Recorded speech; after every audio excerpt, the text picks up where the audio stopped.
about another Tales from the Crypt movie, Bordello Blood. I also reviewed the third Tales from the Crypt movie, Ritual, so check it out. It's somewhere around this, somewhere in my main channel page also. Bordello Blood. Let me just say, a lot of people did not like it, but I like it because Angie Everhart is fucking hot. Let me just say that. If anyone seen her Playboy spread, check that out too. I still have that Playboy spread, by the way. I still do.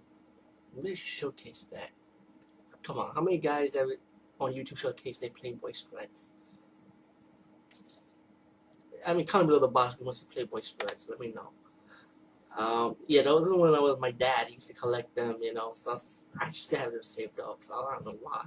Collector's edition, I guess. Bordello Blood.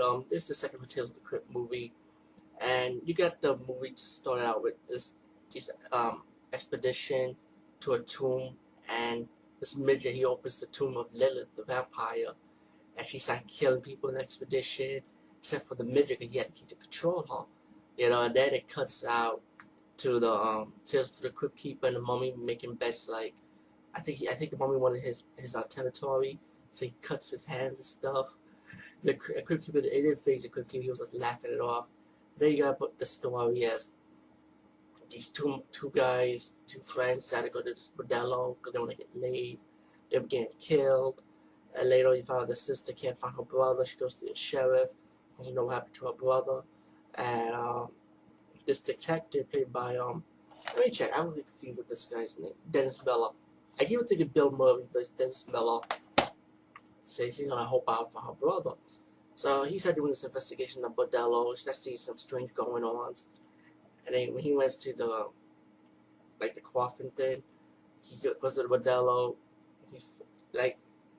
Before he faced the vampire a little bit, he runs out, you know, because he knew something wasn't right, you know. And people start dying, bloody and gory and stuff. He found this Lilith's one in the bordello with this preacher-like guy who owns the funeral home, because he has a funeral, but underneath the ground is pretty much a bordello, and the midget is also part of it.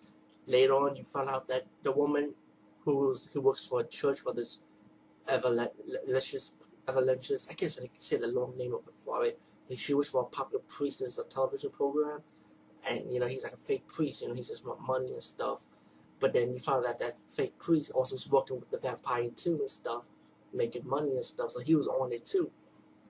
And when the woman put out his, when the guy went back, you know, with the priest decided to come in and fight up Lilith, want everything for herself. You know, she convinced the midget to break the key, and then she had a freedom. And she was about to kill the priest, but she let him live for now. And the priest decided, okay, I gotta erase my mistake. So the priest wants to go back and kill the vampire, while the detective, he comes in, wants to stop the vampire too. And they both team up, killing all the other vampires in bordello. And then you got the woman that was the female woman that was captured by the vampire, and the detective saved the woman while the vampire just disappeared, you know. And then they ended up going to the church, the detective and the woman, the brother's woman, who works for the church, to battle the vampire in the final battle. You know, it was just funny how the vampire, how Angie Everhart, the plays the lead vampire, start wisecracking and stuff, and it was just funny. I think a lot of people didn't like the wisecracks and stuff, but I thought it was good, you know. And she about to kill the girl, and then Dennis Miller's character used the laser gun for the church, the special effects, to burn the cross into her. But it didn't work because her heart was still there, and she didn't break into to order to defeat the vampire to break her into 4 pieces. So the female who works for the church took a satanic trident, special effects weapon like the prop weapon, and stabbed right through the vampire, breaking her heart in pieces.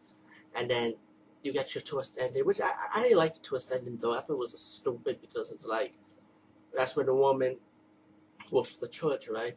She became a vampire when they were about to make out in the car. Doesn't those characters saw the 2 bite marks, and he was like, wait a minute, that's not perfume. No, he says, what is that perfume? And the woman says sunblock, and that's when you realize, oh, she's a vampire. And she bit Dennis character.